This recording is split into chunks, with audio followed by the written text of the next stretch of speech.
being called a fight over the future of the Republican Party. The Trump revolution now taking aim at some of the most deep-pocketed and influential names in right-leaning politics, the Koch brothers. Well, the Koch citing policy differences such as the president's stand on tariffs and the issue of immigration, and they're holding back on an endorsement in this key Senate race. Well, RNC Chairwoman Ronna McDaniel sending this memo to donors, quote, "This week, the Koch network announced they will no longer support only Republicans running for office, and that moving forward, they will support candidates that fit their agenda, even if they're Democrats. Some groups who claim to support conservatives forego their commitment when they decide their business interests are more important than those of the country or party. This is unacceptable." Well, tonight, the Kochs are firing back, and RNC spokeswoman Kayleigh McEnany is here to talk about all of it. Good to have you with us tonight. Okay, so later tonight, we are getting this letter that apparently went out from General Counsel at Koch Industries, and they say that the Koch network has never been an appendage of the Republican Party and is proud to hold elected officials accountable when they fall out of line, regardless of party identity. Well, purportedly, the Koch brothers had cared about an ideology, whether they call it conservatism or libertarianism. Purportedly, they cared about that. And I would ask them in response to their statement, how does supporting Heidi Heitkamp, a Democrat out in North Dakota who opposed tax cuts, who opposed Obamacare repeal and replace, how does that advance conservatism or libertarianism? It simply does not. But if they're withholding an endorsement there for the Republican, is that the same as endorsing Heidi Heitkamp? Well, they put out a very flowery, friendly ad about Heidi Heitkamp supporting her and some of her policies. Likewise, they have this entity called the Libre Initiative, where they have actively opposed Republicans, actively supported Democrats. And I would remind a nice warning from Bernie Sanders back in 2015. He said open borders are a scheme of the Koch brothers. So way back in 2015, the RNC understood that they're not beholden to conservatism. We are as a party. If you donate to the RNC, you're donating to Republicans. Not the case with the Koch brothers. Okay, so another response from James Davis with the Koch network is saying this to Fox. He says, "We have a long-term commitment to unite around issues that will help people improve their lives.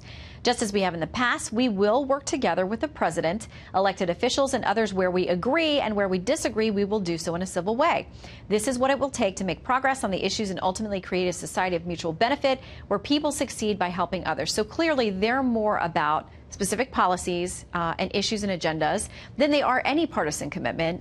That's clearly going to be at odds with the RNC, which is never going to support anything but Republicans. Right, and they're making that claim, and while that might sound nice on paper, we don't necessarily believe that at the RNC. Our chairwoman was rather clear that they're putting their business interest above their party's interest, above their ideology. The president said they're worried about being taxed overseas because the president has America First policies, bring that money and that wealth here to benefit United States citizens. This is about their business interests. It's not about politics. It's sad, but that's unfortunately what the Koch brothers have become.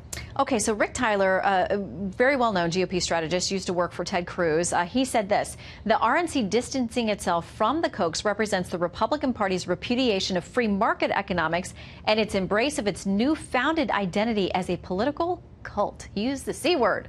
Yeah, Rick Tyler's been off base for quite some time. Certainly not a cult, and he's talking about free market economics, which is quite perplexing that the Koch brothers have positive ads out against people who voted for tax cuts, against people who have opposed free market economics every single step of the way. That's what the Koch brothers have done. So Rick Tyler might want to reanalyze his support of the Koch brothers and change his support to that of the Republican Party. Dangerous for either party to rely too heavily on these really big name donors, because we see Tom Steyer on the Democrat side. He's running ads constantly about impeachment. Estimates he's going to pour $110 million into left-leaning and progressive candidates and races this fall. But the Democratic Party often finds they don't exactly align with him either. So dangerous to throw in with either side where there's big money. Shannon, you've hit the nail on the head, and that is at the heart of this issue. Way back in 2015, so back when Reince Priebus was the head of the RNC, we had a choice, and not to get too much in the weeds, but we had a choice to house our data inside the confines of the RNC or to export it to the Koch brothers, who had their own data network. Reince Priebus and others said, no, we can't rely on a billionaire to always support Republican candidates. We can only rely on our party. And we developed a $200 million data operation.